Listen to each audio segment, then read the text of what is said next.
With this week's episode of Talentless Nana has approached and I assume has reached the point of no return for where she came from. It seems to me that she has fully accepted that Michiru is her true and first and only friend, and that what she's been taught, the phone that she's been looking at, has most likely been manufactured so she could kill these people without a second thought, but also knows that should the person who trained her, who claims Nana to be like family to him, will probably do things that are worse than death. So she's at a very interesting standstill, and with the next episode, which is the last one for season 1, being titled Revival, and the fact that we get a very emotional backstory about Michiru, who wasn't able to save a friend who had cancer because it was a wound that couldn't be licked on the outside, meaning she had to watch her friend die.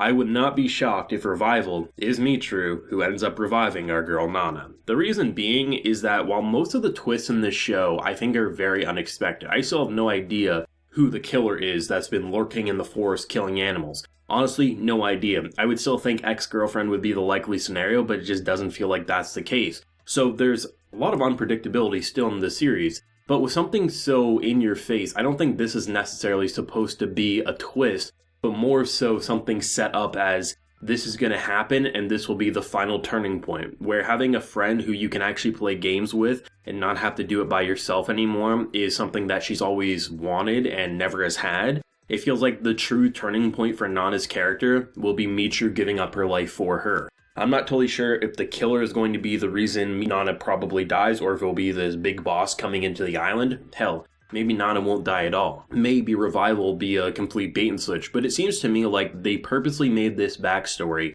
very sad. You could even call it sappy, saying, hey, this is a girl who has the ability to save anyone with an external wound, but the one person she desperately wanted to save, she was unable to do so. We currently have a killer who's slitting throats left and right and is doing so to animals. It would make total sense that either Nana or someone on this island will get slit and Michiru will die, probably reviving them. If licking wounds can pass her out and cut her lifespan, bringing back the dead is surely going to kill her. And I think that would be a very interesting finale, and if they don't go this direction, I'm not sure where they would go, because this seems like the absolute best way to end season 1. But then again, the whole idea of there being a second killer, the whole idea of Jin himself as a character, there's been so many things that I did not see coming that actually escalated the series into being so much more. So while it feels so important, it feels like this is the only way to go with the Revival name in episode 13, they could do something completely different and better, but I guess only time will tell. But that's what I love about the show, is that you always feel so confident in your predictions,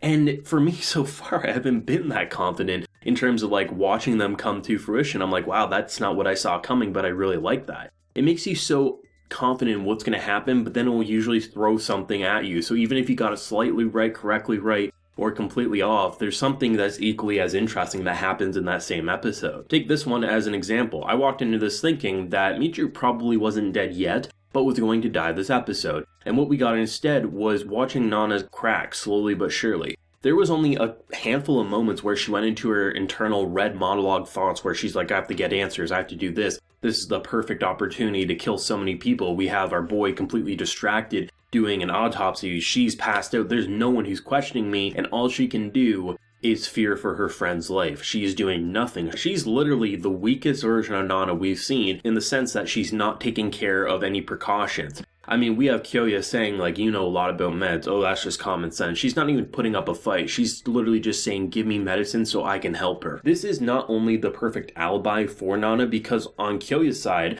he's already heavily suspected Nana. So the fact that, one, no killings have happened afterwards, but then again, there has been killers on the loose. You know, animals are getting slit when Nana's been by her bedside. But at the same time, it definitely raises suspicions. Why would someone who's been killing people help someone who's all about saving people? So it definitely, on one hand, can make her look more suspicious that more humans haven't died, but on the other hand, might make her look the most clean because there's still weird things happening in the forest while she was by her bedside. And it's so interesting because you can definitely tell that, like, everyone's on edge and everyone has these opinions on the other, but this episode boiled down to a girl looking after her friend, not willing to accept that it is a friend.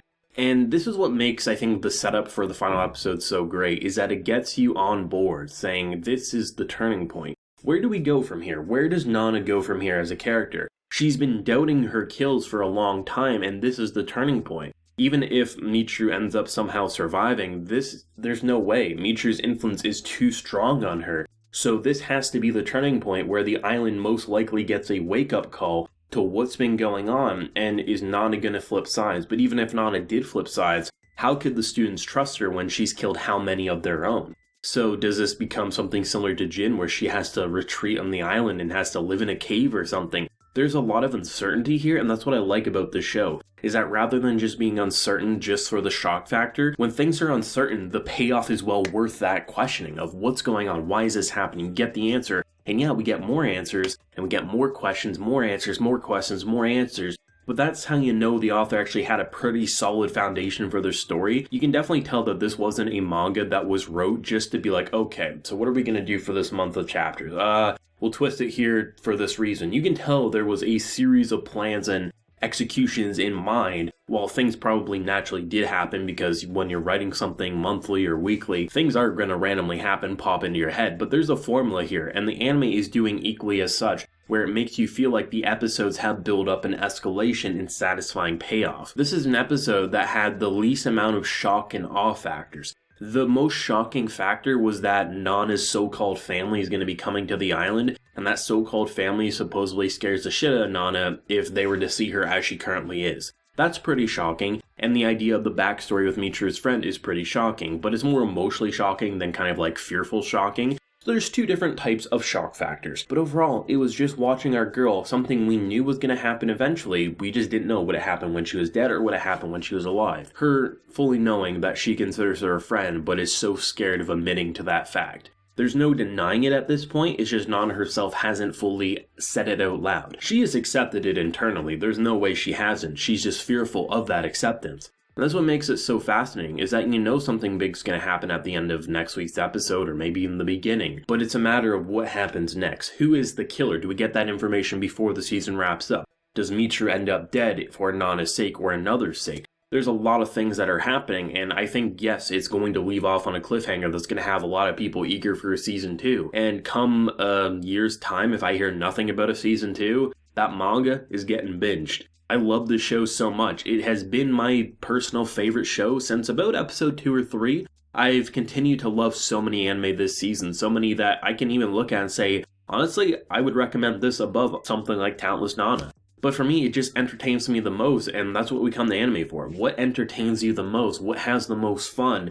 And what has twisted your mind to such a degree, and Talentless Nana is that for me. This was an incredible episode that sets up a fantastic finale, and I guess only time will tell. We'll see what happens next. The voice actor's incredible as always. Nana honestly took me by surprise. The cutesy moments and seeing her act seemingly normal and not like a psychotic killer. The voice acting is phenomenal in the Japanese cast, and if it gets as painful as I think it's going to in episode 13, I'm sure the voice actors are going to knock it out of the park. Let me know your thoughts and feelings down below, and definitely your theories down below. What did you think, and where do you think it might go in the final episode next week? If you enjoyed the video, of course, leave a like, share, support, and hit that subscribe button if you happen new around here. So until next time, everyone, please take care and have a good one.